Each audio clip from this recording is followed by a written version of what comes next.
You are not losing because you lack talent. You are not behind because you lack intelligence. You are losing because you react. Every emotional reaction costs you power. Every uncontrolled response hands control to someone else. Composure is not calmness. It is control under pressure. This audiobook will teach you how to stay steady while others panic, how to think while others explode, how to win without noise, without force, without apology. If you master composure, nothing controls you again. That is the psychology of power. Every reaction has a cost, not emotionally, strategically. Most people never calculate that cost. They react, they vent, they explain, they explode, and then they wonder why they lose respect, leverage, and control. Here is the truth most people don't want to hear. Every emotional reaction is a transaction, and you are almost always overpaying. When you react emotionally, you give something away. You give away authority, you give away credibility, you give away the upper hand. You may feel justified, you may feel right, but power doesn't care about your feelings. Power responds to control. You have a choice. That's the key. Most people think reactions are automatic. They say, "That's just how I am." No, that's just how you've trained yourself to be. Reaction is a habit. Composure is a skill. And like every skill, it can be trained or neglected. Think about the last argument you were in.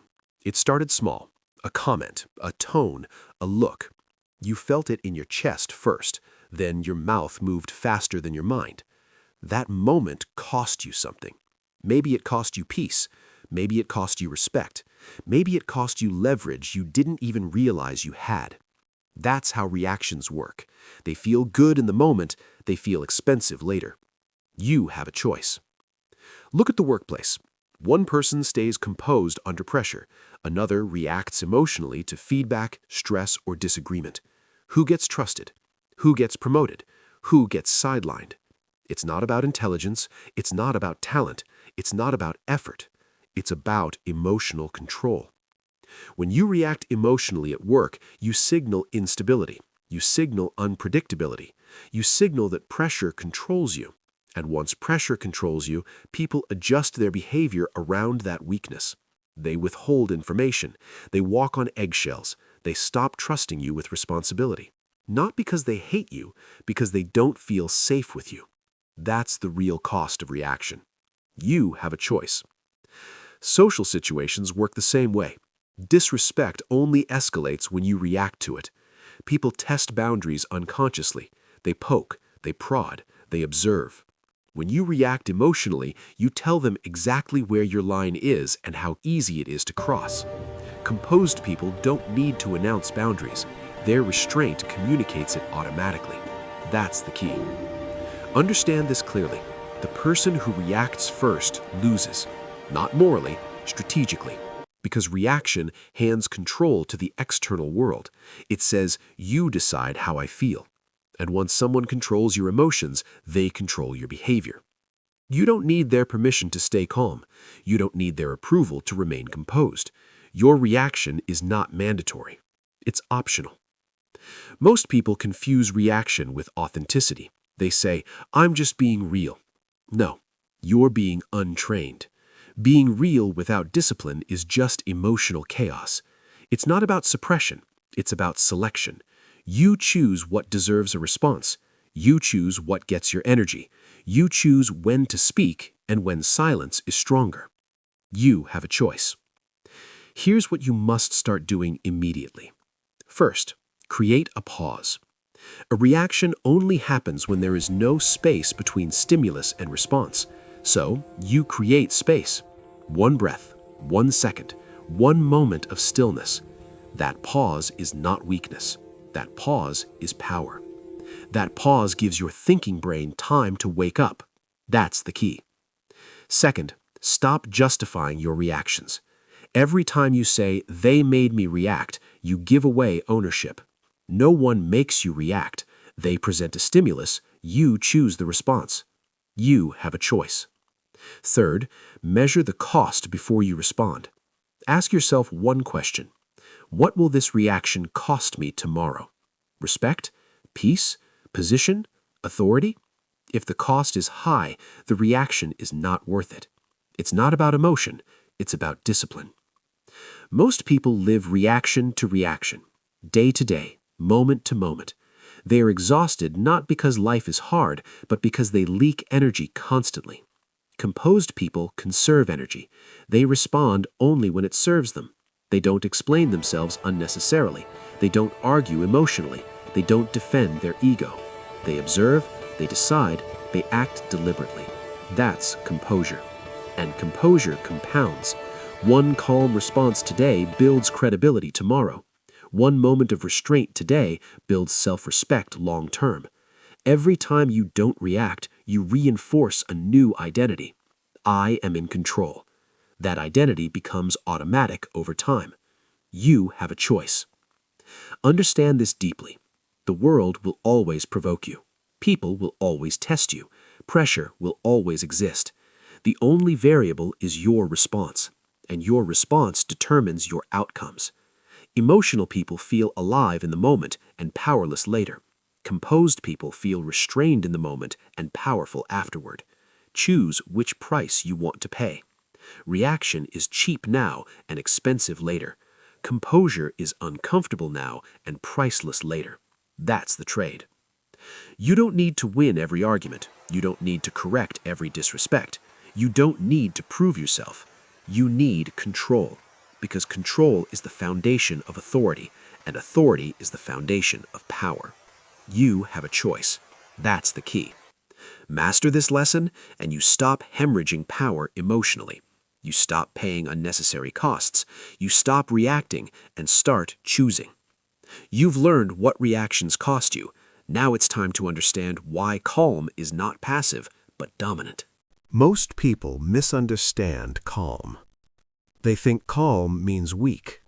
They think calm means soft. They think calm means passive. They are wrong.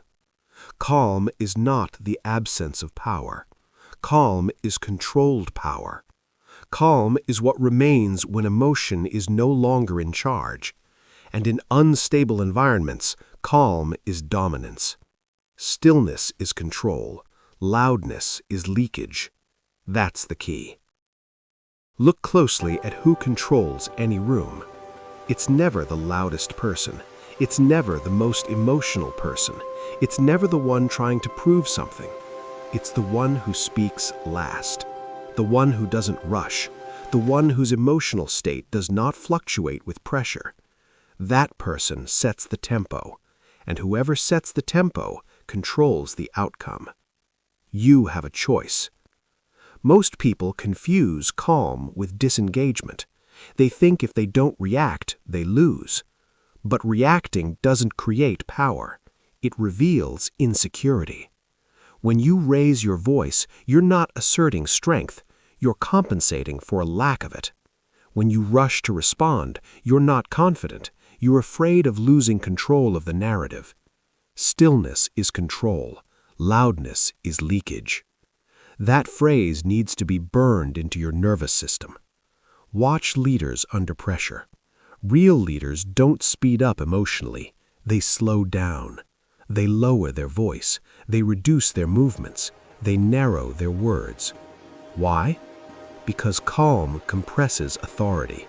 Emotion expands chaos. Calm contracts it. That's the key. In negotiations, the calm person always wins. The emotional person reveals urgency. Urgency weakens position. The calm person reveals optionality. Optionality creates leverage. You don't need their permission to remain composed. You don't need their approval to pause. Silence doesn't weaken your position. It strengthens it. You have a choice. Here's where most people fail. They believe dominance must be expressed outwardly, through words, through force, through volume. But real dominance is internal first. If you can control yourself, you don't need to control others. That's why calm people intimidate without trying. They don't push energy outward, they pull it inward. And that makes people uncomfortable. Because emotional people rely on feedback. They need engagement. They need reaction. Calm denies them that. Stillness is control. Loudness is leakage. Understand this clearly. Calm is not doing nothing. Calm is choosing precisely when to do something. It's not about suppression. It's about precision. It's not about fear. It's about discipline. It's not about being nice. It's about being grounded. That's the difference. You have a choice. Here's what you must stop doing. Stop filling silence with unnecessary words. Stop explaining yourself when no explanation is required.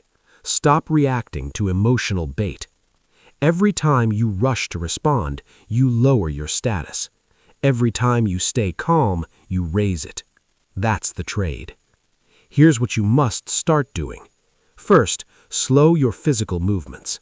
Your body teaches your mind how to behave. Fast movements create emotional urgency. Slow movements signal control. Sit still. Move deliberately. Gesture less. Your calm body creates a calm mind. That's the key. Second, lower your voice under pressure. Raising your voice never increases authority. It only exposes instability. Lowering your voice forces others to lean in. It reverses the power dynamic. Stillness is control. Loudness is leakage. Third, let others finish first. Interrupting is emotional. Listening is dominant. When you let others speak, they reveal more than they intend. Silence is not empty. It's information-rich. You don't need their permission to pause. You don't need their permission to observe. You have a choice. Most people are afraid of calm because calm feels exposed. There's no emotional noise to hide behind, no anger, no excitement, no justification, just presence. And presence requires strength. That's why emotional people stay emotional. Emotion protects them from stillness, but stillness is where power lives. It's not about weakness, it's about discipline. Calm allows you to see clearly. Emotion distorts perception. Calm allows you to choose strategically. Emotion forces impulsive decisions. Calm keeps you centered when others lose balance. And in moments of pressure, balance wins. That's the key. Look at conflict. When someone attacks emotionally, they expect escalation. They expect defense. They expect reaction. When they don't get it, they lose footing. Your calm disrupts their strategy. Not because you fight back, but because you don't play the game.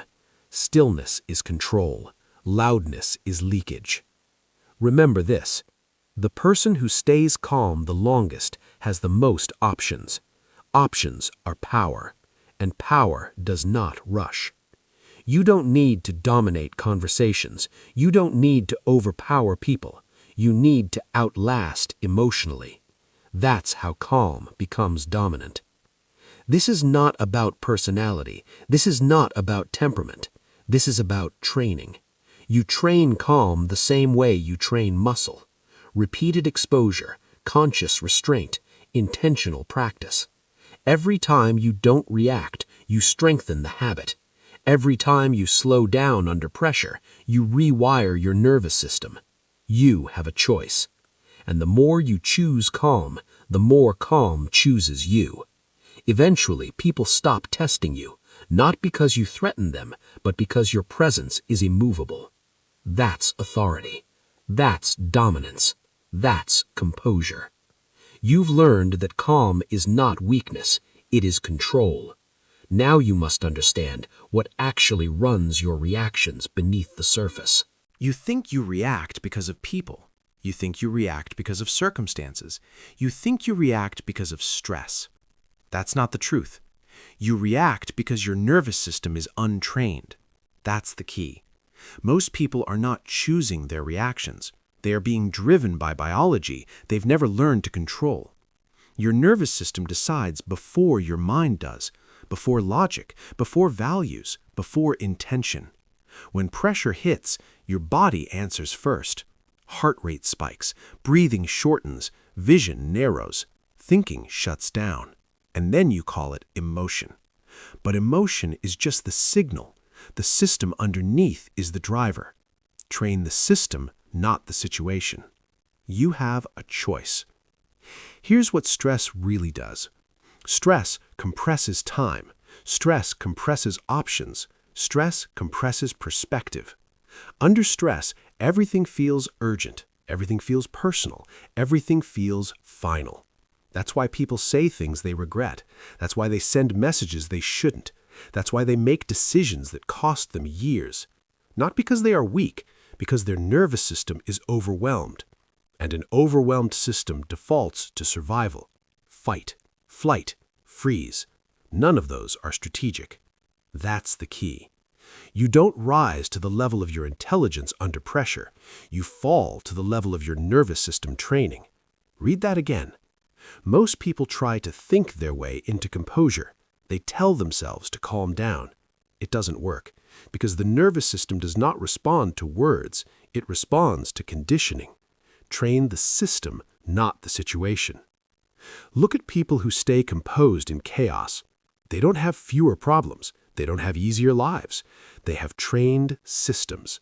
Their heart rate doesn't spike as fast. Their breathing stays controlled. Their body doesn't panic.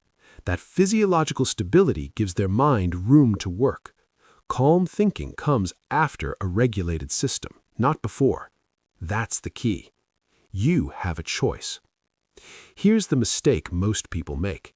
They wait for calm conditions to practice composure. That's backward. You train composure before the pressure, so it's available during the pressure. Athletes don't learn to breathe under pressure in the championship moment. They train it thousands of times before. Your nervous system is no different. It learns by repetition. It adapts through exposure. It strengthens through restraint. Train the system, not the situation. Here's what you must stop doing. Stop blaming people for your reactions.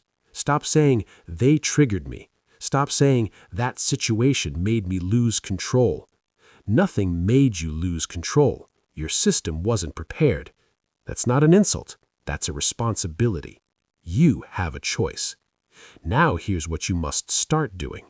First, control your breathing under pressure. Breathing is the remote control of the nervous system. Fast, shallow breaths signal danger. Slow, deep breaths signal safety. When you slow your breath, you slow your reactions. In moments of tension, lengthen your exhale. Longer out-breaths tell your body to stand down. That's the key. Second, expose yourself to controlled stress. Avoidance weakens the system. Exposure strengthens it. Put yourself in mildly uncomfortable situations intentionally. Hold eye contact longer. Pause before responding. Sit with silence. Your system learns, I'm safe even here. Train the system, not the situation. Third, delay response as a rule. Immediate responses are nervous system responses. Delayed responses are chosen responses. You don't need their permission to wait. You don't need to respond instantly to texts, comments, or pressure. Delay builds control. That's the key. Most people are addicted to immediacy. Immediate replies, immediate reactions, immediate validation. That addiction keeps their nervous system permanently activated, and a constantly activated system cannot think clearly. It's not about emotion, it's about discipline. Understand this. A calm mind is not a personality trait. It's a physiological state, and that state can be trained. When your system is regulated, you see options others miss, you hear what others overlook, you choose responses others never consider. That's power. You have a choice. Let's talk about perspective. Stress narrows perspective to the immediate threat. That's why small problems feel massive when you're overwhelmed. A trained nervous system keeps perspective wide. It reminds your body, this moment is not life or death. This pressure is survivable. This reaction is optional. That internal message restores control. That's the key. Most people try to fix the world so they can feel calm. They want people to change, situations to improve, pressure to disappear. That's backward. The world doesn't calm down for you. You calm down for the world. Train the system, not the situation. When your system is trained, fewer things trigger you. And when fewer things trigger you, fewer people control you. You don't need their permission to stay centered. You don't need their approval to remain steady. Your composure is internal. Here's the truth most people never face. If stress controls you, anyone can control you. They just apply pressure. But when pressure no longer hijacks you, leverage shifts. People feel it, they sense it, they adjust. Not because you say anything, because your presence doesn't flinch. That's composure. That's discipline. That's power. You have a choice. Every moment of stress is a training opportunity. Every urge to react is a chance to reinforce control. Not tomorrow, not later, now. Because the nervous system you train today is the one that decides your behavior tomorrow. You've learned that your reactions are biological, not personal. You've learned that stress hijacks thinking. And you've learned that control comes from training the system. Now it's time to learn the simplest, most powerful interruption of reaction there is. You think you react because of people. You think you react because of circumstances. You think you react because of stress. That's not the truth. You react because your nervous system is untrained. That's the key. Most people are not choosing their reactions. They are being driven by biology they've never learned to control. Your nervous system decides before your mind does, before logic, before values, before intention. When pressure hits, your body answers first. Heart rate spikes, breathing shortens, vision narrows, thinking shuts down. And then you call it emotion. But emotion is just the signal. The system underneath is the driver. Train the system, not the situation. You have a choice. Here's what stress really does. Stress compresses time. Stress compresses options. Stress compresses perspective. Under stress, everything feels urgent. Everything feels personal. Everything feels final. That's why people say things they regret. That's why they send messages they shouldn't. That's why they make decisions that cost them years. Not because they are weak, because their nervous system is overwhelmed. And an overwhelmed system defaults to survival. Fight, flight, freeze. None of those are strategic. That's the key. You don't rise to the level of your intelligence under pressure. You fall to the level of your nervous system training. Read that again. Most people try to think their way into composure. They tell themselves to calm down. It doesn't work, because the nervous system does not respond to words. It responds to conditioning. Train the system, not the situation. Look at people who stay composed in chaos. They don't have fewer problems. They don't have easier lives. They have trained systems. Their heart rate doesn't spike as fast. Their breathing stays controlled. Their body doesn't panic. That physiological stability gives their mind room to work. Calm thinking comes after a regulated system, not before. That's the key. You have a choice. Here's the mistake most people make. They wait for calm conditions to practice composure. That's backward. You train composure before the pressure, so it's available during the pressure. Athletes don't learn to breathe under pressure in the championship moment. They train it thousands of times before. Your nervous system is no different. It learns by repetition. It adapts through exposure. It strengthens through restraint. Train the system, not the situation. Here's what you must stop doing. Stop blaming people for your reactions. Stop saying, they triggered me. Stop saying, that situation made me lose control. Nothing made you lose control. Your system wasn't prepared. That's not an insult. That's a responsibility. You have a choice. Now here's what you must start doing. First, control your breathing under pressure. Breathing is the remote control of the nervous system. Fast, shallow breaths signal danger. Slow, deep breaths signal safety. When you slow your breath, you slow your reactions. In moments of tension, lengthen your exhale. Longer out-breaths tell your body to stand down. That's the key. Second, expose yourself to controlled stress. Avoidance weakens the system. Exposure strengthens it. Put yourself in mildly uncomfortable situations intentionally. Hold eye contact longer. Pause before responding. Sit with silence. Your system learns, I'm safe even here. Train the system, not the situation. Third, delay response as a rule. Immediate responses are nervous system responses. Delayed responses are chosen responses. You don't need their permission to wait. You don't need to respond instantly to texts, comments, or pressure. Delay builds control. That's the key. Most people are addicted to immediacy. Immediate replies, immediate reactions, immediate validation. That addiction keeps their nervous system permanently activated, and a constantly activated system cannot think clearly. It's not about emotion, it's about discipline. Understand this. A calm mind is not a personality trait, it's a physiological state, and that state can be trained. When your system is regulated, you see options others miss, you hear what others overlook, you choose responses others never consider. That's power. You have a choice. Let's talk about perspective. Stress narrows perspective to the immediate threat. That's why small problems feel massive when you're overwhelmed. A trained nervous system keeps perspective wide. It reminds your body, this moment is not life or death. This pressure is survivable. This reaction is optional.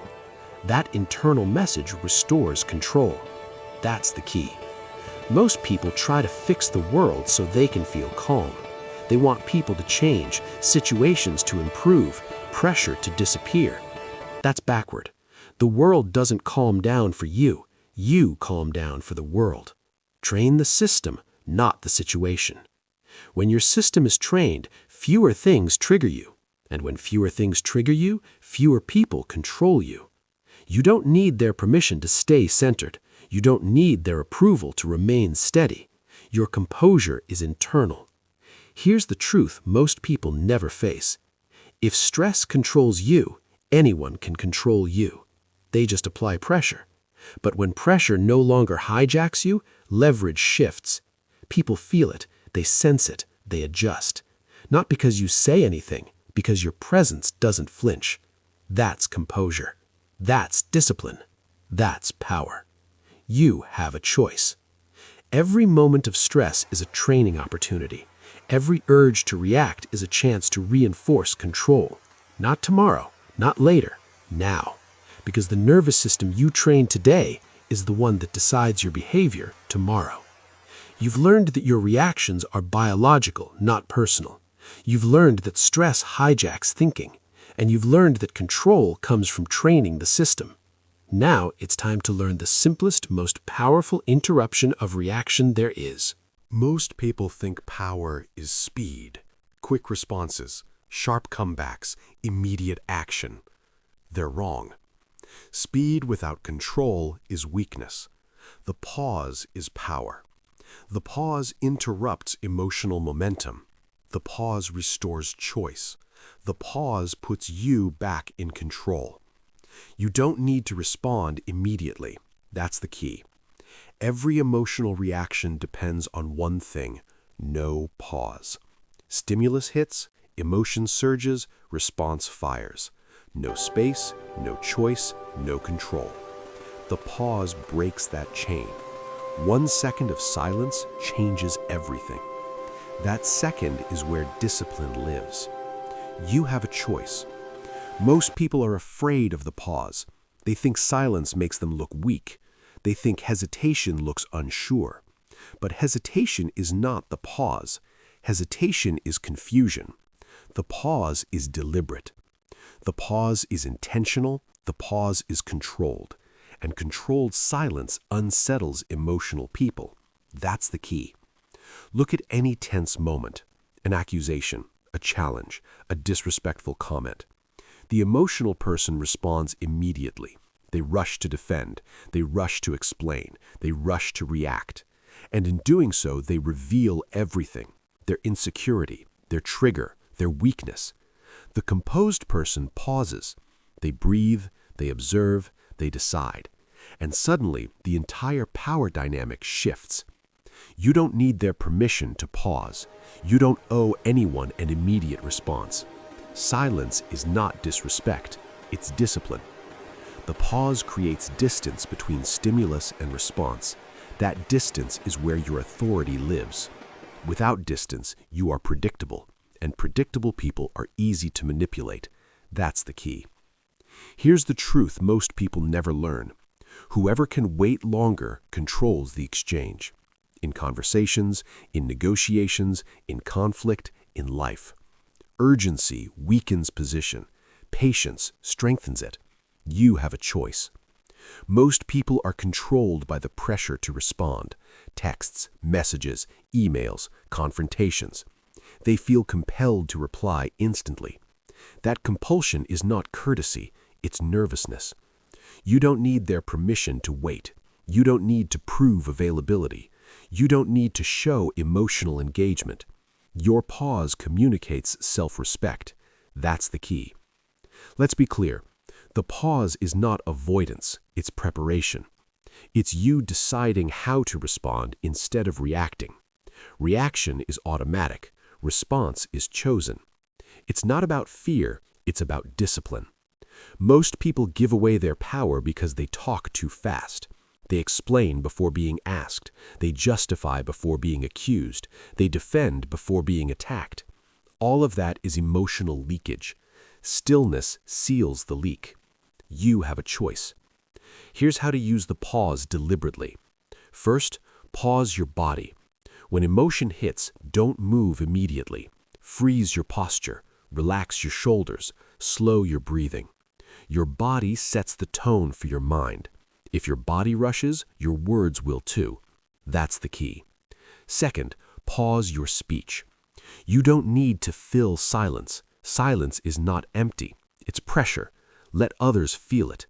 When you don't rush to speak, people talk more. They reveal more. They expose their intent. Silence turns the spotlight outward. You don't need their permission to listen. Third, pause your decisions. Immediate decisions are emotional decisions. Delayed decisions are disciplined decisions. Even a short delay improves quality. I'll get back to you. Let me think about that. I need time. Those phrases are not weakness, they are leverage. That's the key. Most people think power comes from having the perfect response. No, power comes from choosing the right response, and that requires pause. The pause is where composure is built. Every time you pause instead of react, you reinforce control. You train your nervous system to wait. You teach your mind that urgency is optional. That's discipline, and discipline compounds. You have a choice. Let's talk about confrontation. When someone tries to provoke you, they want speed, they want reaction, they want emotional movement. Your pause denies them that. It forces them to sit with their own emotion. And emotional people hate sitting with themselves, so they escalate. They talk more, they reveal intention. And while they reveal, you gather information. Stillness is not passive, it's strategic. You don't need their permission to stay silent. Remember this, silence is an answer, a powerful one. It says, you do not control my emotions. It says, I choose when to engage. It says, I am not rushed. That's authority. It's not about flaw, it's about discipline. Most people are loud because they are uncertain. Most people rush because they are insecure. Composed people don't rush. They don't need to. They know that time is on their side. You have a choice. Here's the habit you must build. Every time you feel the urge to respond immediately, pause. Not forever, just long enough to regain choice. One breath, 1 second, 1 moment. That moment is the difference between reaction and response. That moment is the weapon, and like any weapon, it must be practiced. At first, it will feel uncomfortable. Silence always does. But discomfort is where discipline grows. Over time, the pause becomes natural, automatic, effortless. And once the pause is automatic, composure becomes your default. People will feel it. They will adjust. They will stop pushing. Not because you fight, because you don't react. That's power. You've learned that the pause restores choice. You've learned that silence interrupts emotional momentum. And you've learned that immediate response is optional. Now it's time to understand why composed people are respected instantly without demanding it. Respect is not negotiated. It's not demanded. It's not explained. Respect is felt. And the fastest way to be respected, without saying a word, is composure. People trust those who don't flinch. That's the key. Think about it. When pressure hits, who do people watch? Who do they look to for cues? Not the emotional one, not the loud one, not the reactive one. They watch the person who stays steady, because steadiness signals safety, and safety creates trust. Respect follows restraint. Most people chase respect by trying to appear confident. They talk more, they posture, they assert. That's backwards. Confidence that needs to be displayed is fragile. Real authority doesn't announce itself. It stabilizes the environment. You have a choice. Here's how respect actually works. Human beings are emotional mirrors. We regulate ourselves by reading others. When someone around us panics, we feel unstable. When someone reacts emotionally, we feel tension. But when someone stays calm, something subtle happens. Our nervous system relaxes. We adjust. We self-regulate around them. That's power. Emotional neutrality forces others to stabilize themselves. That's the key. You don't need their permission to be composed. You don't need their approval to remain steady. Your composure sets the emotional standard, and standards command respect. Look at leadership. The leader who reacts emotionally becomes the liability. People start managing the leader's moods instead of doing their job. They withhold truth. They soften feedback. They avoid responsibility. But the composed leader creates clarity. People speak honestly. They take initiative. They feel grounded. Not because the leader is nice, because the leader is stable. Respect follows restraint. Understand this. People don't respect intensity. They respect containment. Anyone can feel emotion. Few can hold it without leaking. That's discipline. It's not about flaw. It's about discipline. Most people lose respect the moment they overreact. They don't realize it, but everyone else does. The raised voice, the defensive tone, the rushed explanation. Each one signals loss of control. And once control is questioned, authority erodes. You have a choice. Here's what you must stop doing. Stop trying to correct people emotionally. Stop proving your point aggressively. Stop explaining yourself under pressure. Every explanation given too early reduces perceived authority. Silence increases it. That's the key. Here's what you must start doing. First, hold emotional neutrality in conversation. You don't need to agree. You don't need to argue. You need to stay centered. Neutral tone, relaxed posture, measured words. Your neutrality forces others to regulate themselves. Respect follows restraint. Second, let others show emotion while you don't. This is uncomfortable at first. When someone is emotional, your instinct is to match energy. Don't.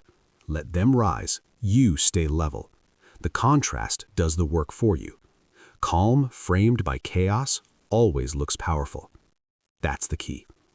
Third, respond, don't react. Reaction is emotional synchronization. Response is emotional leadership. You don't need their permission to pause. You don't need to match urgency. Take your time. Time signals confidence. You have a choice. Here's the truth people never say out loud. Respect is granted to those who appear least affected, not because they don't care, because they care without losing control. That balance is rare, and rarity creates value. People test boundaries instinctively. They push emotionally to see what moves you. When you don't move, something clicks. They stop pushing, not consciously, subconsciously, because they sense stability. Respect follows restraint. Let's talk about social respect. In groups, emotional neutrality positions you as an anchor. Others will talk louder, laugh harder, argue more. You don't need to. You observe. You choose when to speak. And when you do, people listen. Why? Because you haven't diluted your words with noise. That's the key. Words backed by composure carry weight. Words backed by emotion carry desperation. You don't need their permission to be selective. Selectivity creates authority. Now understand this clearly. You don't gain respect by avoiding conflict. You gain respect by handling conflict without emotion. Calm confrontation is respected. Emotional confrontation is dismissed. It's not about being passive. It's about being precise. That's discipline. You have a choice. Here's a simple rule you must adopt. If your emotions rise, your status drops. If your emotions stay contained, your status rises. Not morally, psychologically. That's how humans are wired. The person least affected appears most capable. Respect follows restraint. Most people chase respect externally. They want recognition, validation, approval. Composed people don't chase.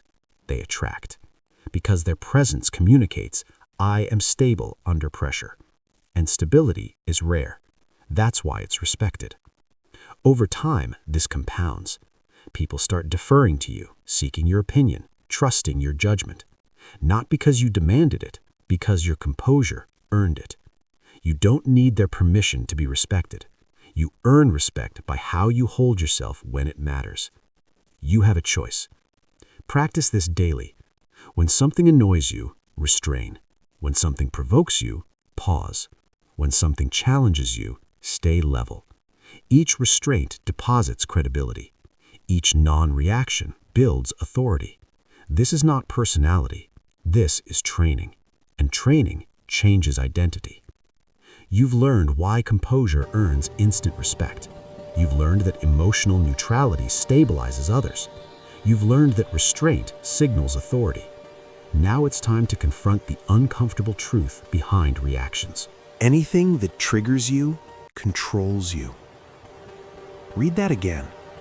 Anything that triggers you controls you. That's not an insult. That's a diagnosis. And once you understand it, you can fix it. What shakes you owns you. That's the key.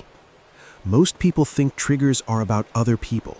They say, that person pushes my buttons. No. Buttons only exist where wiring already exists. Triggers don't create weakness, they expose it. They reveal unresolved insecurity. They reveal unmet validation needs. They reveal fragile identity. You have a choice. Here's the hard truth.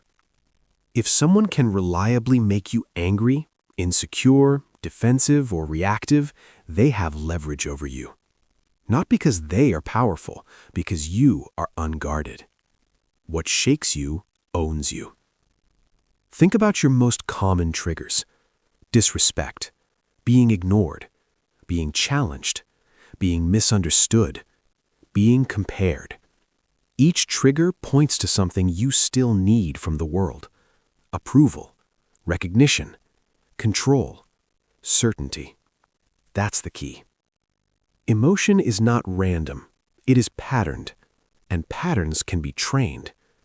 Most people run from their triggers. They avoid them. They blame others for them. That keeps them weak.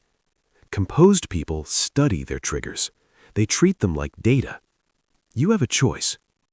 Here's what you must stop doing. Stop saying, that's just how I am. Stop justifying emotional reactions. Stop blaming personalities, past, or circumstances. Your triggers are not your personality. They are your training gaps. It's not about flaw, it's about discipline. Triggers show you exactly where discipline is missing. That's the key. Here's how triggers actually work. A trigger bypasses logic and goes straight to identity. Someone questions your competence, your nervous system hears, "I am not enough." Someone disrespects you publicly, your system hears, "I am losing status." Someone ignores you, your system hears, "I am insignificant." The reaction is automatic because the wound is unresolved. What shakes you owns you, until you resolve it. You have a choice. Here's what you must start doing. First, label the trigger instead of reacting to it. When emotion hits, name it. This is a status trigger. This is a validation trigger. This is a control trigger. Labeling creates distance. Distance restores choice. That's the key. Second, ask one hard question. Why does this matter so much to me? Not intellectually, emotionally. The answer will be uncomfortable. Good. Discomfort is where growth lives. Third, stop seeking validation externally. Every unmet need for validation is a trigger waiting to happen. If you need others to confirm your worth, they will always have power over your emotions. You don't need their permission to feel secure. You don't need their approval to stay centered. Internal validation kills triggers. That's the key.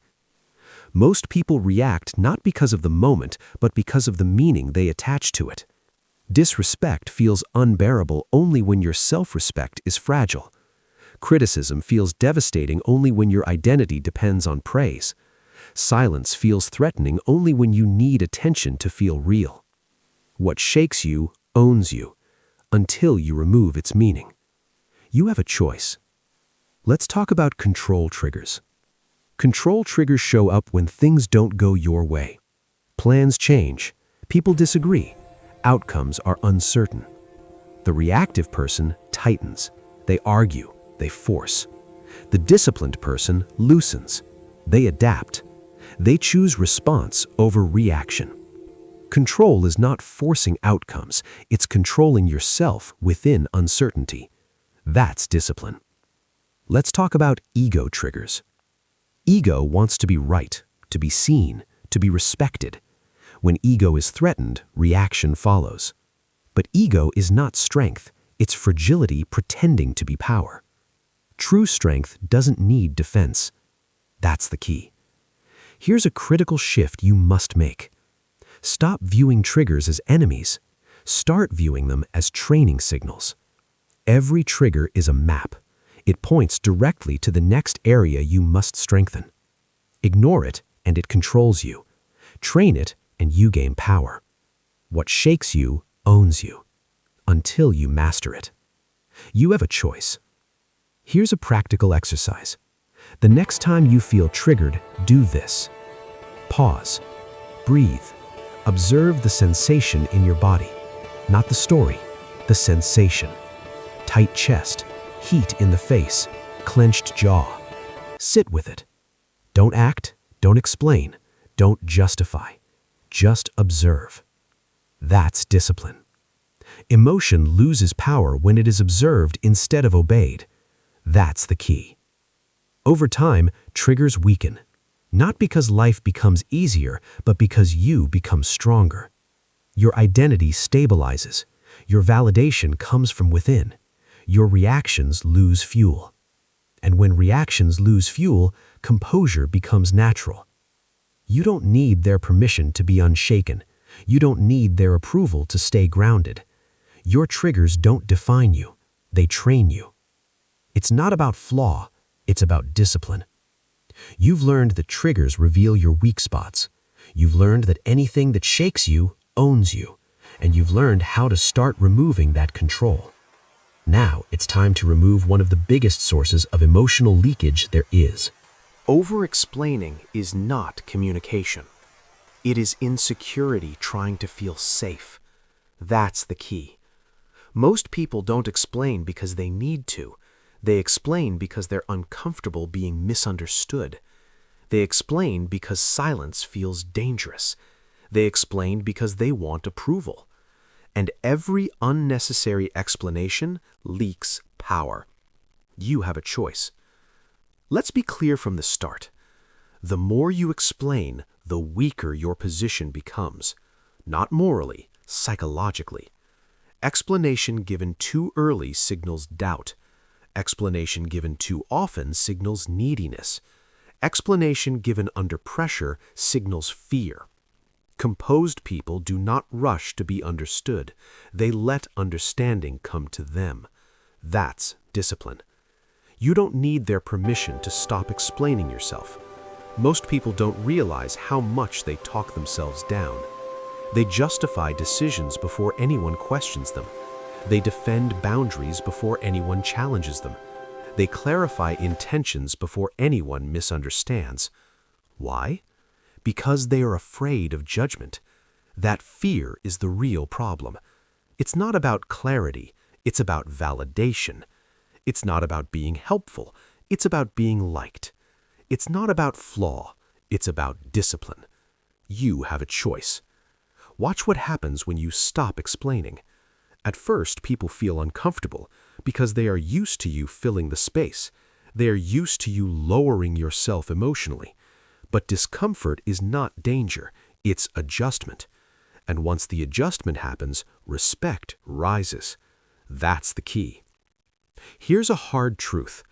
People who respect themselves do not over-explain. They speak clearly, they act decisively, they allow silence to do the rest. Over-explaining is an attempt to control perception, but perception cannot be controlled through words. It is controlled through consistency and composure. You have a choice. Let's talk about where over-explaining comes from. It comes from uncertainty about your own decisions. When you trust yourself, you don't need to convince others. When you doubt yourself, you talk more. Words become armor. But armor made of words always cracks. That's the key. Look at strong leaders. They don't narrate every decision. They don't justify every move. They don't emotionally prepare others for their authority. They state, they pause, they move on. And people follow. Not because they understand everything, but because they sense certainty. Certainty commands respect. You don't need their permission to be certain. Here's what you must stop doing immediately. Stop explaining when no one asked. Stop justifying boundaries. Stop defending choices that align with your values. A boundary explained too much becomes negotiable. A decision defended emotionally becomes questionable. Silence closes the door.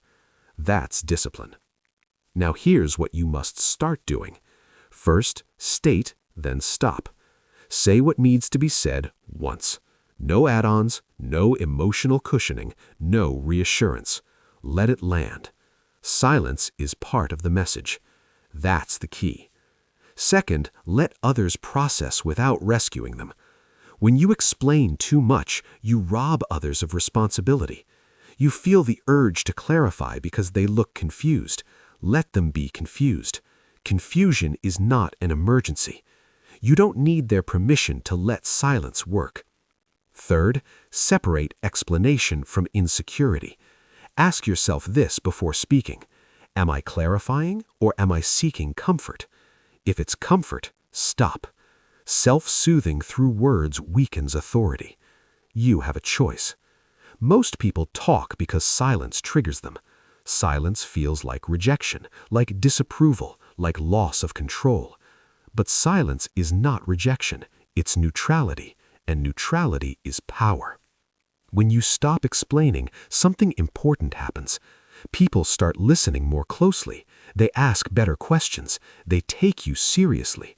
Because you are no longer flooding the space with words. Respect follows restraint.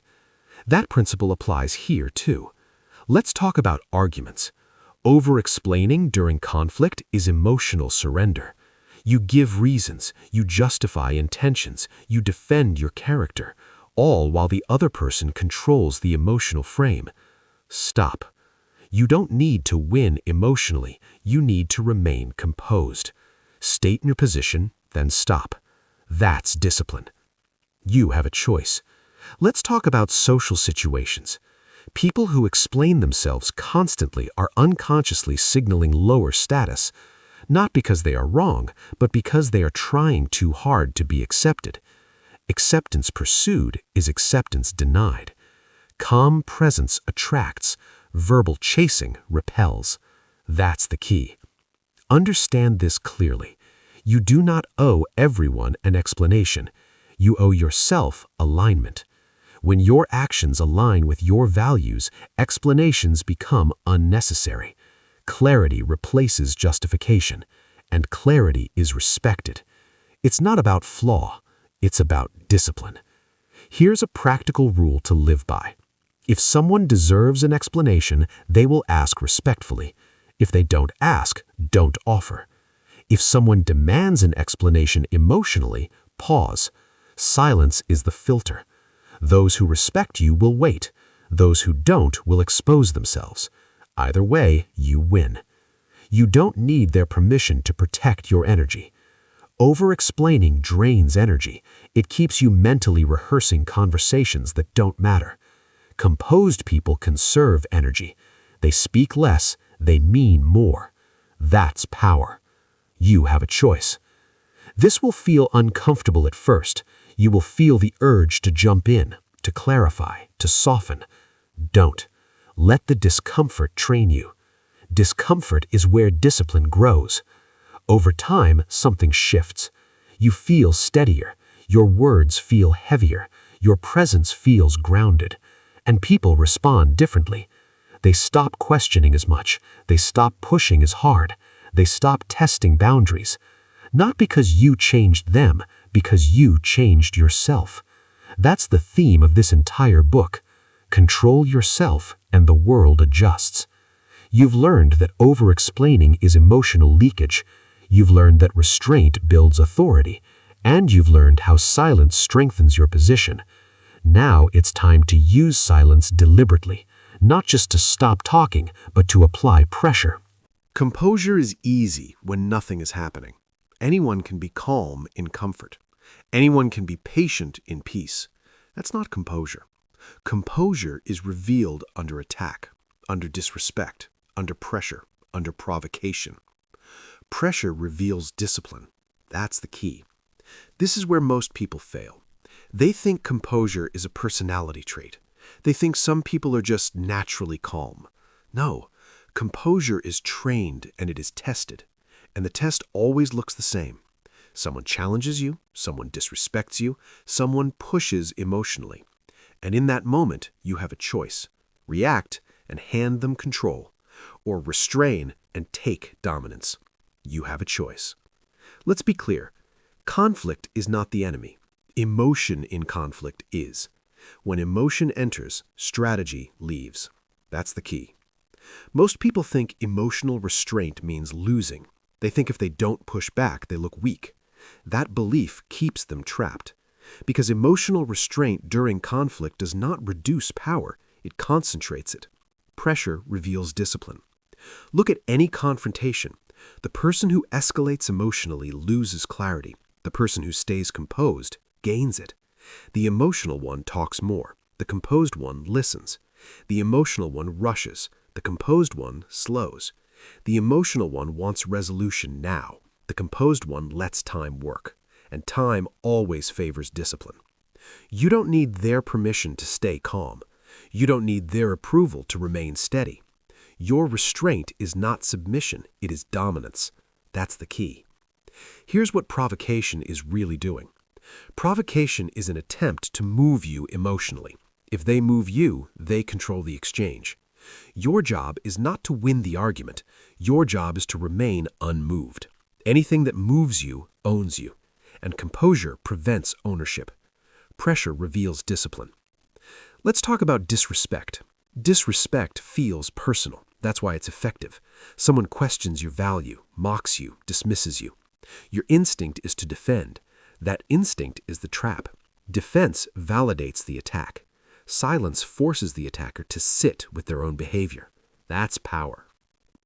You don't need their permission to not react. Most people confuse response with retaliation. They think strength means striking back immediately. But immediate retaliation is emotional obedience. Real strength chooses timing. That's discipline. You have a choice. Here's what you must stop doing under pressure. Stop explaining yourself emotionally. Stop raising your voice. Stop matching energy. Matching energy gives away position. You don't rise to dominance by climbing into chaos. You rise by staying above it. That's the key. Here's what you must start doing instead. First, anchor your body.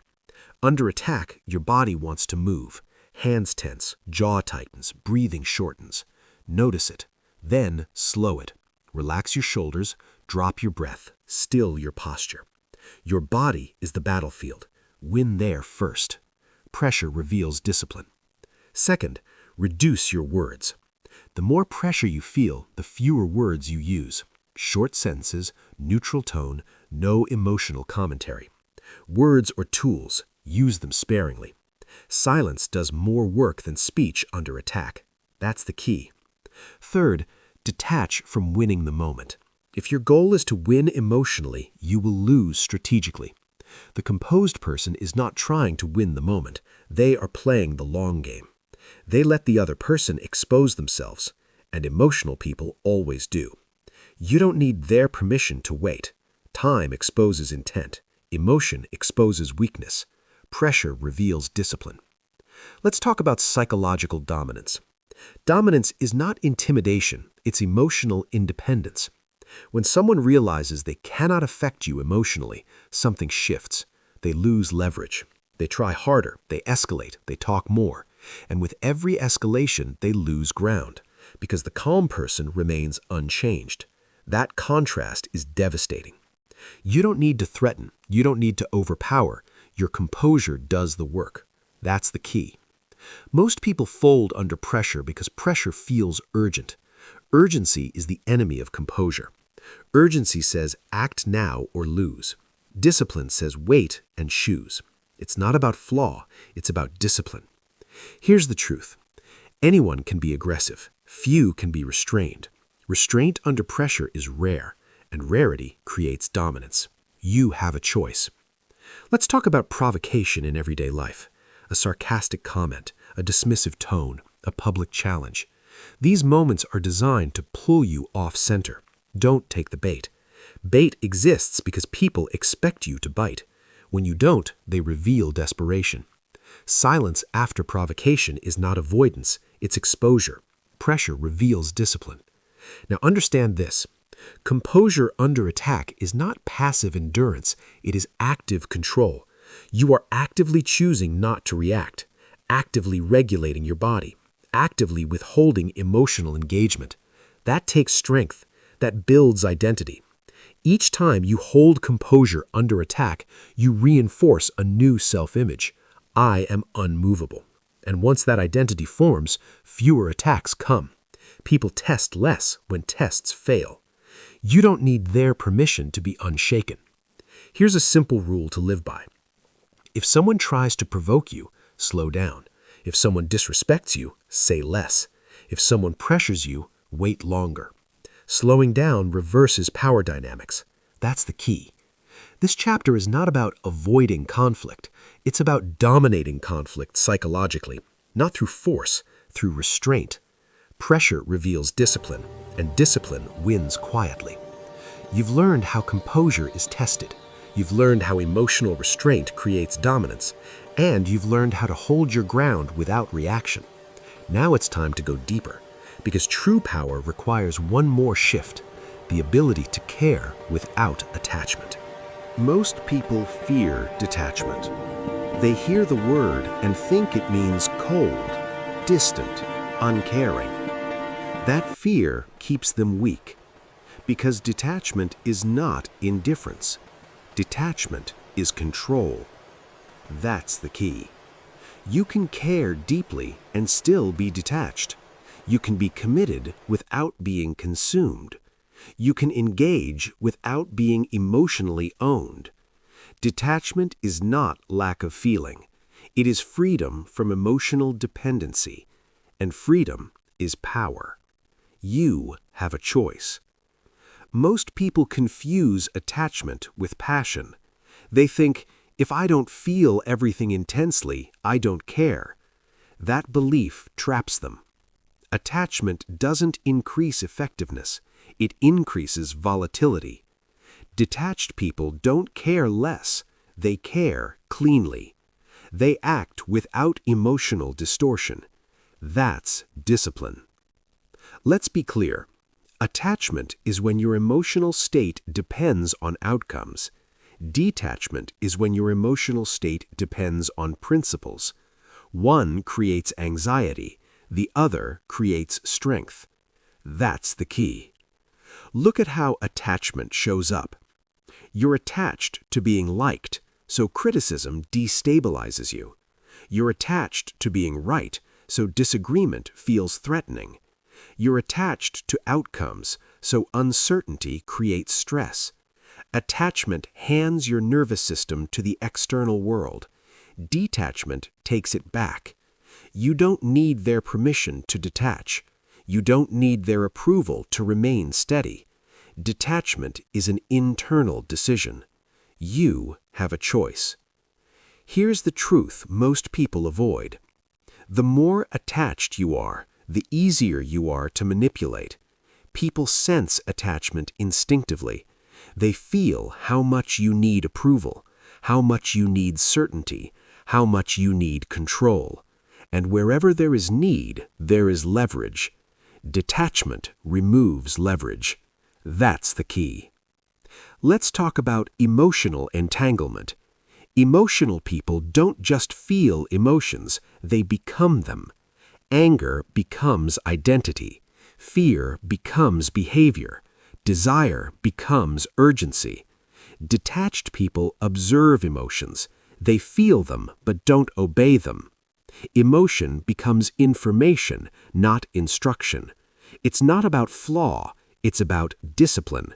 Detachment is the discipline of not acting on every feeling.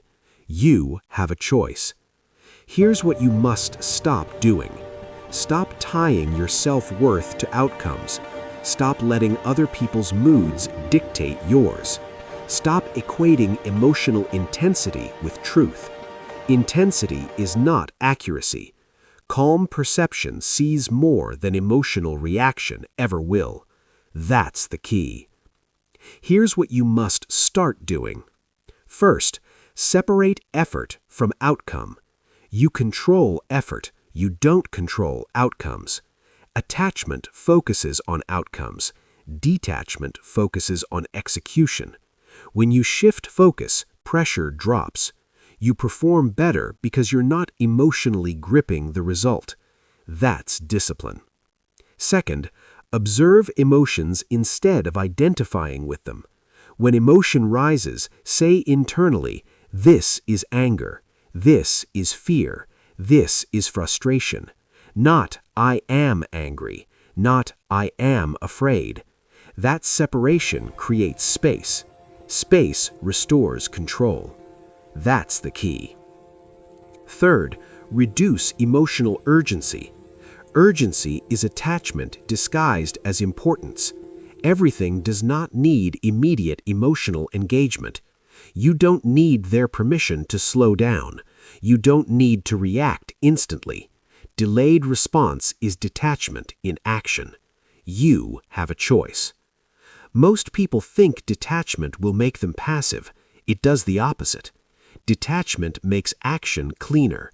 No emotional noise, no ego interference, no desperation. Just clear, deliberate action. That's power.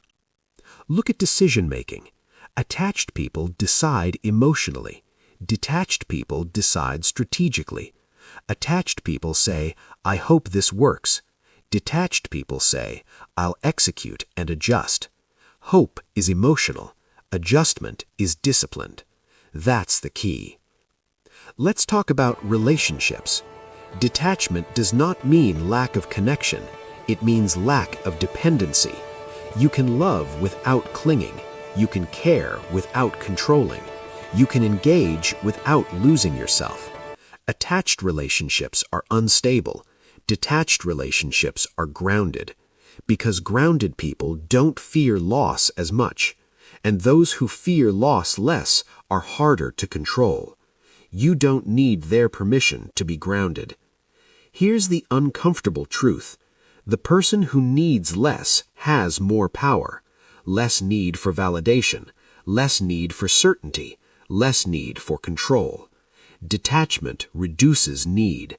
Needlessness increases strength. That's the key. Let's talk about criticism. Attached people take criticism personally. Detached people take it selectively. They extract useful information and discard the emotional charge. That's discipline. Let's talk about praise. Attached people get high on praise. Detached people acknowledge it and move on. Why? Because emotional highs create emotional crashes. Detached people stay level. Level is sustainable. It's not about flaw, it's about discipline. You have a choice. Detachment also protects your composure under pressure. When outcomes matter too much emotionally, pressure increases. When you detach from outcomes, pressure loses leverage. You still care, you just don't cling. And that distinction changes everything. Here's a principle you must adopt. Care deeply, attach lightly. Care fuels effort. Detachment preserves control. That's the balance. That's the key. Most people burn out because they are emotionally overinvested. They take everything personally.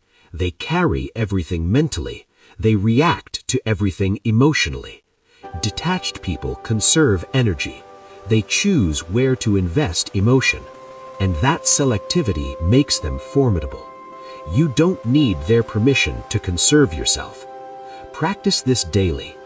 When something doesn't go your way, pause. Ask, what part of this am I attached to? Outcome? Image? Approval? Then release it. Focus on the next correct action. Detachment is not quitting, it's clarifying. Over time, detachment becomes natural. You feel steadier, less reactive, more precise. Your composure deepens, and people notice. Not because you are distant, because you are unshaken. You've learned that detachment is strength, not coldness. You've learned how attachment creates leverage for others, and you've learned how discipline restores control.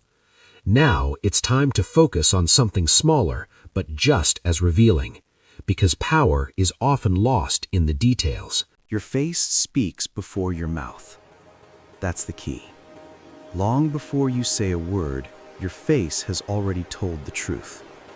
Micro reactions, tiny movements, barely noticeable shifts, raised eyebrows, tight lips, a half smile, a flinch. And in high-stakes moments, those signals decide the outcome. You have a choice. Most people lose control before they even realize it, not through words, but through expression. They think composure is verbal. They think control begins when they speak. Wrong. Control begins on your face. Your face speaks before your mouth. And emotional people leak everything through it. Surprise, insecurity, anger, approval seeking. It's all there for anyone paying attention. And people are always paying attention. That's the key. Here's the uncomfortable truth. If someone can read your face, they can read your position. If they can read your position, they can pressure you. Neutral expression protects leverage. That's discipline. You don't need their permission to stay neutral. Let's talk about leverage. Intense exchanges, arguments, negotiations, confrontations. Leverage belongs to the person who reveals less. Words reveal intent. Faces reveal emotion. And emotion is leverage. That's why poker players train their faces. That's why interrogators watch expressions, not statements. That's why experienced leaders don't react visibly. They know something most people don't. The moment your face reacts, you've already responded. You have a choice. Most people think facial control is fake. They say, I don't want to hide how I feel. This is not about hiding, it's about discipline. It's not about flaw, it's about discipline. You can feel emotion without advertising it. You can process internally without broadcasting externally. That distinction is power. Your face speaks before your mouth. Here's how micro-reactions sabotage you. Someone challenges you. Your eyebrows lift. That says surprise, uncertainty. Someone criticizes you. Your lips tighten. That says defensiveness. Someone disrespects you. Your jaw clenches. That says anger. They haven't heard your response yet, but they already know where you stand. And once they know, they push harder. Neutral expression keeps leverage. That's the key. Here's what you must stop doing. Stop reacting with your face before you think. Stop letting emotion escape through expression. Stop signaling internal states externally. Every visible reaction is information, and information is power for whoever receives it. You have a choice. Here's what you must start doing. First, adopt a neutral baseline. Relax your face. Unclench your jaw. Soften your eyes. Neutral does not mean blank. It means unreadable. Unreadable creates uncertainty. Uncertainty shifts power back to you. That's discipline. Second, delay facial reaction the same way you delay speech. Just like you pause before speaking, pause before reacting facially. 1 breath, 1 second. That's all it takes. Your nervous system calms, your face stays still. Your face speaks before your mouth, unless you stop it. That's the key. Third, practice under low stakes. Don't wait for conflict. Train facial neutrality in everyday situations. When someone surprises you, stay neutral. When something annoys you, stay neutral.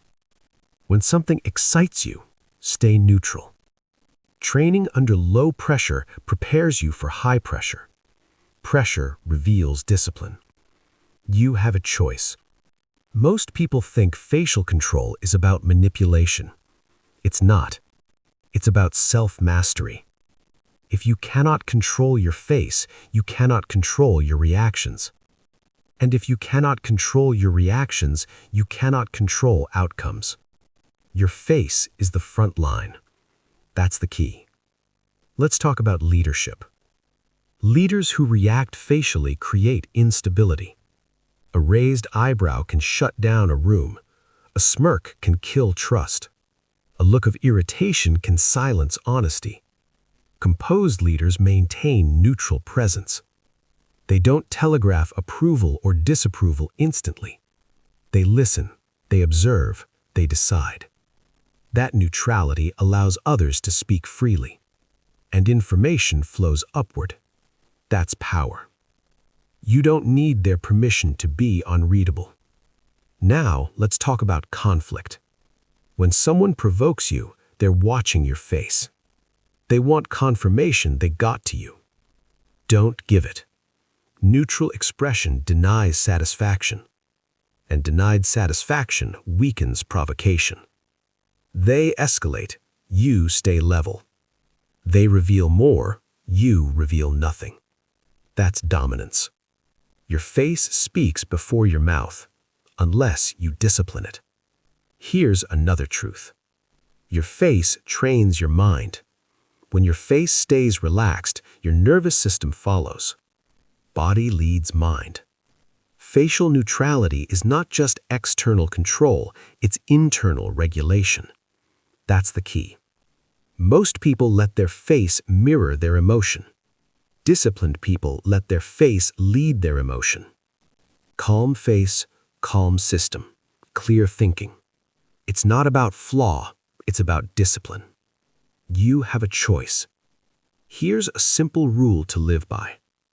If the moment matters, your face matters more. Words can be corrected. Expressions cannot be taken back. Once seen, they're processed.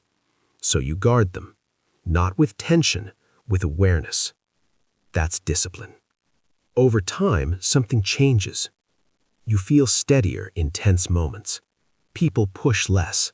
They test less. Because they can't read you. And what people can't read, they can't control. That's power. Practice this daily. In conversations, in meetings, in disagreements. Notice your face. Relax it, hold it neutral. Let your mouth speak only after your face is stable. Your face speaks before your mouth. That's the key. You've learned that micro-reactions betray position. You've learned that neutral expression protects leverage. And you've learned how to control the moment before it controls you. Now it's time to use the most underestimated tool of all. Not your words, not your face. Your silence. Silence is uncomfortable. That's why it's powerful. Most people can't tolerate it. They rush to fill it. They talk to relieve tension. They speak to regain control. And in doing so, they reveal everything. Silence is not empty. It is strategic. That's the key. Understand this clearly. Silence creates pressure. Speech releases it. Whoever speaks first under pressure gives information away, and information is leverage. You have a choice. Most people think silence is awkward. They think it looks unsure. They think it makes them appear weak. That belief keeps them powerless. Silence is not weakness. Silence is restraint. And restraint shifts pressure outward. That's discipline. When you stay silent, the other person feels exposed. They don't know what you're thinking. They don't know where they stand. So they start talking. They explain, they justify, they overshare. Not because they want to, because discomfort demands release. Silence is not empty. It is strategic. Watch it happen. In an argument, the emotional person wants a response. They want reaction. They want confirmation they've affected you. When you don't give it, something breaks. They escalate, they soften, they contradict themselves. And with every word, they expose intent. You don't need their permission to stay silent. Silence does not mean agreement. It means control. That's the key. Most people talk because silence triggers them. Silence feels like rejection, like judgment, like loss of control. So they fill it. They over-explain, they defend, they justify. And in doing so, they hand power away. Composed people do the opposite. They let silence work. You have a choice. Let's talk about pressure. Pressure always seeks an outlet. When you remain calm and silent, pressure has nowhere to go, except outward. The other person feels it. They shift in their seat. They speak faster. They say more than they planned. That's not coincidence. That's psychology. Silence forces exposure. That's the key. Here's the mistake most people make. They think silence is passive. It's not. Silence is active containment. You are actively choosing not to speak, actively choosing not to react, actively choosing to let the moment unfold. That takes discipline. It's not about flaw, it's about discipline. Here's what you must stop doing. Stop filling silence to ease discomfort. Stop speaking to relieve tension. Stop explaining to regain control. Those impulses serve emotion, not strategy. Silence serves strategy. You have a choice. Here's what you must start doing. First, pause after others finish speaking. Don't respond immediately. 1 second, 2 seconds, let the silence stretch. Watch what happens. Most people continue talking. They add details. They reveal priorities. Silence is a mirror. That's the key. Second, use silence as your response. Not always, but deliberately. When someone pushes emotionally, silence says, "I am not affected." When someone demands explanation, silence says, "You don't control the pace." When someone provokes, silence says, "You missed." You don't need their permission to respond with nothing. Third, stay physically relaxed while silent. Silence with tension looks weak. Silence with calm looks dominant. Relax your body. Hold neutral expression. Breathe slowly. Your stillness amplifies the effect. Silence is not empty, it is strategic. You have a choice. Let's talk about negotiations. The person who speaks less usually gets more. Why? Because silence makes the other side uncomfortable. They start offering concessions, clarifying positions, revealing limits. Not because they plan to, because silence applies pressure. That's leverage. Silence shifts pressure outward. Let's talk about conflict. When someone is emotional, they expect engagement. They want to pull you into the storm. Silence denies entry. They feel alone in their emotion, and that isolation weakens it. Emotion needs an audience. Silence removes it. That's the key. Most people fear silence because they think they make them irrelevant. The opposite is true. Silence makes your presence heavier. When you speak less, your words carry more weight. People listen more closely. They wait. They adjust. Because silence signals confidence. You don't need their permission to be confident. Here's a principle you must adopt. Whoever can sit in silence the longest controls the interaction. Not because silence is magic, because most people can't tolerate it. And whoever tolerates discomfort better has the advantage. That's discipline. You have a choice. Let's talk about everyday situations. Meetings, conversations, disagreements. Most people rush to speak to prove engagement.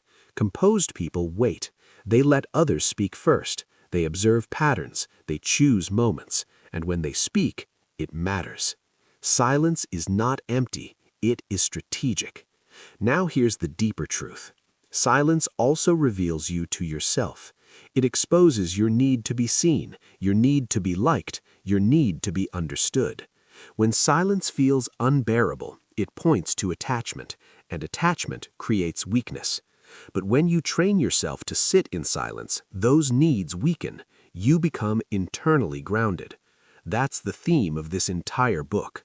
Control yourself, and the world adjusts. You don't need their permission to be still. Practice this daily. In conversations, pause before responding. In conflict, say less. In pressure, wait longer. Let silence do what words cannot. Expose intent, shift pressure, restore control. Over time, people notice. They stop pushing. They stop demanding. They stop testing. Because silence denies leverage. And what denies leverage creates authority.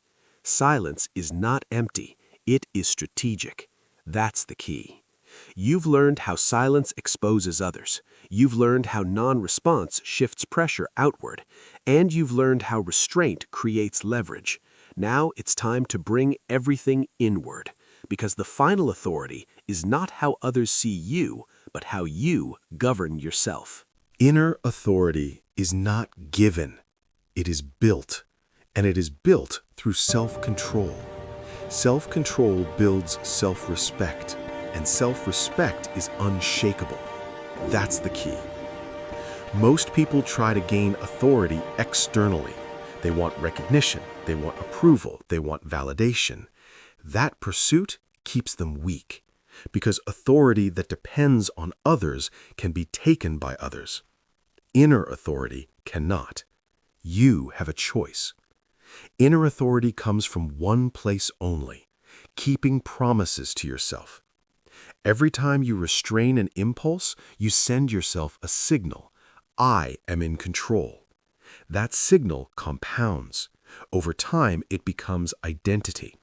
It's not about emotion, it's about discipline. Most people don't lack confidence, they lack trust in themselves. They say one thing, they do another. They promise restraint, they react anyway.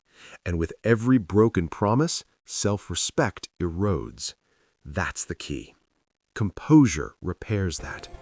Every moment you choose restraint over reaction, you rebuild trust with yourself.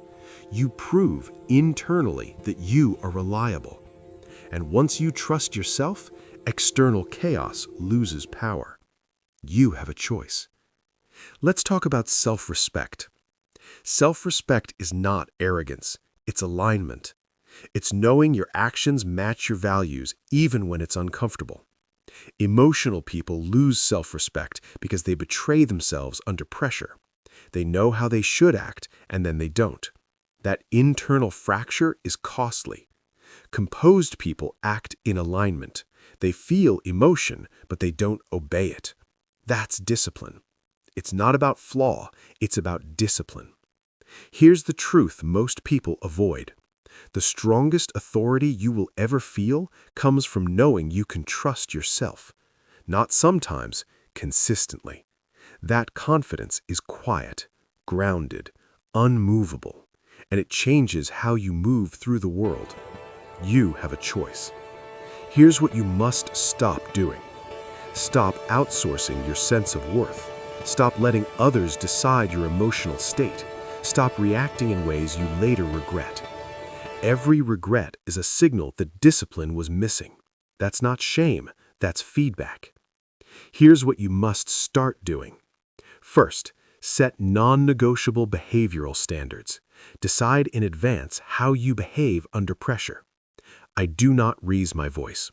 I do not react immediately. I do not explain myself emotionally. Standards remove decision fatigue. They make composure automatic. That's the key. Second, honor small commitments.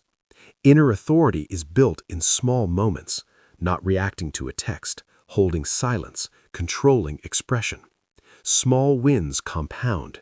Each one strengthens self-respect. Third, detach from emotional outcomes. Emotion wants immediate relief. Discipline wants long-term stability. Choose stability. It's not about emotion, it's about discipline. You have a choice. Let's talk about internal order. When your inner world is chaotic, external chaos overwhelms you. But when your inner world is ordered, external chaos becomes manageable. Composure creates internal order. It regulates your nervous system. It stabilizes your identity. It grounds your decision-making. That internal structure becomes a reference point. No matter what happens outside, you know where you stand inside. That's authority. And authority doesn't need approval. You don't need their permission to be grounded. Here's something important. People with inner authority don't chase respect.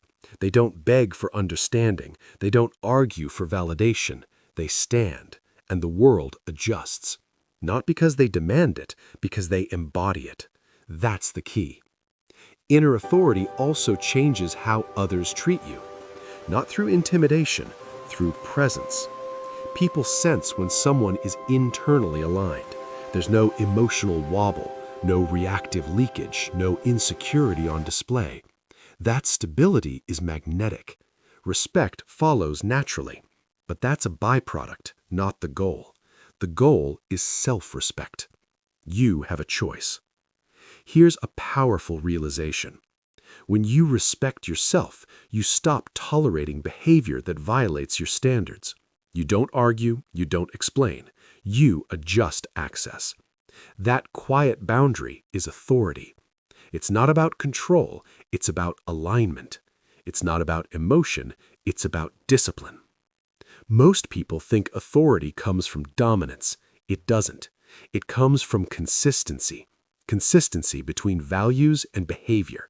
That's what makes you trustworthy to yourself and others. You have a choice. Practice this daily. At the end of each day, ask, did I act in alignment today? Did I keep my standards under pressure? Did I choose discipline over impulse? No judgment, just awareness. Awareness sharpens discipline. Discipline builds authority. Authority stabilizes life. That's the chain. Over time, something profound happens. You stop second-guessing yourself. You stop seeking approval. You stop fearing chaos. Because you know, no matter what happens, you will handle yourself. That confidence is unshakable. And once inner authority is established, outer power becomes inevitable. You've learned how composure builds inner authority. You've learned how discipline creates self-respect, and you've learned how internal order neutralizes external chaos. Now it's time to zoom out, because composure doesn't just protect you today, it compounds over time. Most people live for the short term. They react for relief. They speak for release. They explode from momentary satisfaction, and then they pay for it later. Short-term reactions destroy long-term power. That's the key. Emotional control is not about winning moments, it's about winning years. Composed individuals don't look powerful immediately. They look steady, predictable, grounded. And over time, that steadiness compounds, just like interest. You have a choice. Every reaction you make today is either building your future or stealing from it. Every time you choose restraint, you deposit power. Every time you choose reaction, you withdraw it. Most people don't realize they're living on emotional credit. They feel strong now and weak later. Composed people feel restrained now and powerful later. That's the trade. Short-term reactions destroy long-term power. Look at relationships. Emotional people burn bridges loudly. They say things they can't take back. They damage trust for temporary relief. Composed people protect relationships quietly. They don't escalate. They don't wound impulsively. They don't turn emotion into destruction. Over time, people trust them more. Trust becomes opportunity. Opportunity becomes influence. That's the key. In negotiations, emotional people reveal urgency. Urgency weakens position. They push too hard. They speak too much. They concede too early. Composed people wait. They let time pressure the other side. They allow silence to work. They respond, not react. Over time, they consistently get better outcomes, not through aggression, through patience. Emotional discipline compounds. You have a choice. In leadership, emotional people rise fast and fall faster. They inspire briefly. They implode publicly, because pressure exposes instability. Composed leaders rise steadily. They don't demand loyalty. They earn it. They don't control through fear. They stabilize through presence.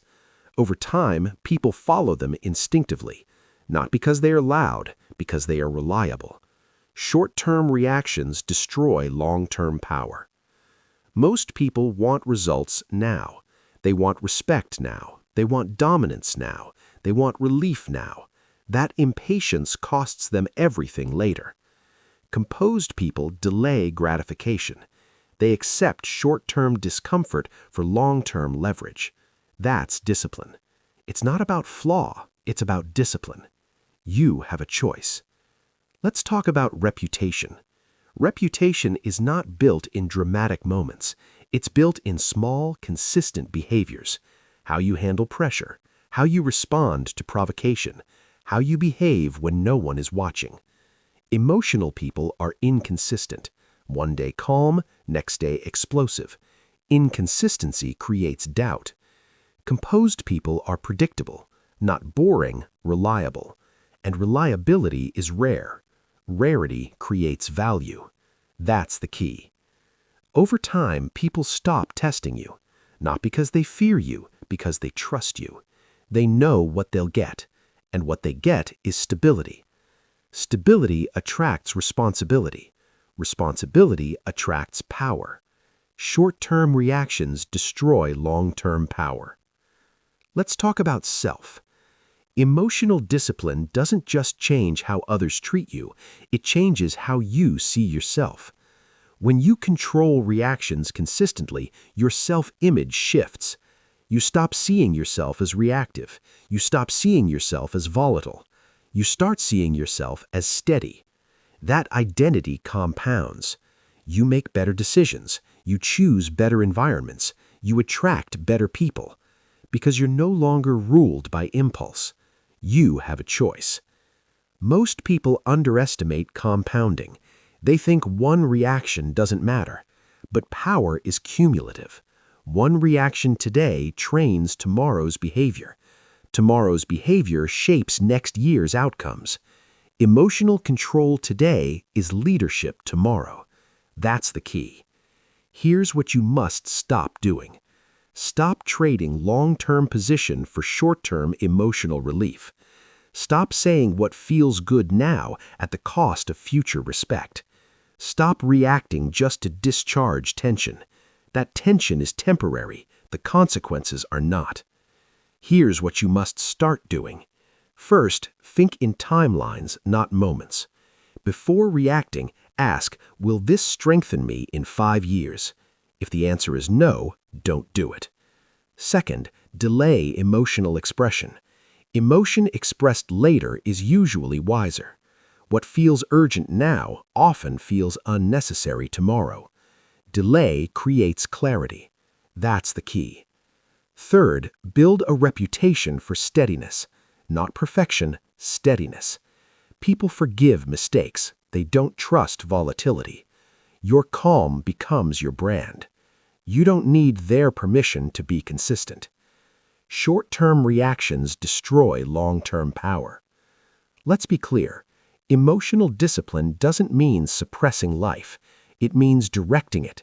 It means choosing when to speak, when to act, when to stay still. Direction creates momentum. Momentum creates advantage. Over time, advantage becomes dominance, quietly. Most people try to dominate through force. Composed people dominate through duration. They last longer. They remain stable. They outgrow chaos. And eventually, they stand alone, not isolated, ahead. You have a choice. This chapter is about patience, not passive patience, strategic patience. The patience to let others self-destruct, the patience to let emotion burn out, the patience to let discipline win. That patience is rare, and rarity creates power. Short-term reactions destroy long-term power. Remember this, anyone can react, few can endure. Endurance wins the long game. You've learned that emotional control compounds. You've learned that composure builds quiet advantage. And you've learned that restraint today creates power tomorrow. Now it's time to make this permanent. Not something you practice occasionally, but something you become. Composure is not something you wait for. It is something you choose, again and again. When others react, you pause. When others panic, you think. When others lose control, you gain it. This is not about being emotionless. This is about being unmovable. From this moment forward, you do not respond impulsively. You do not explain unnecessarily. You do not leak power emotionally. The challenge is simple. Control your reactions, or they will control you. Choose composure. Choose discipline. Choose power.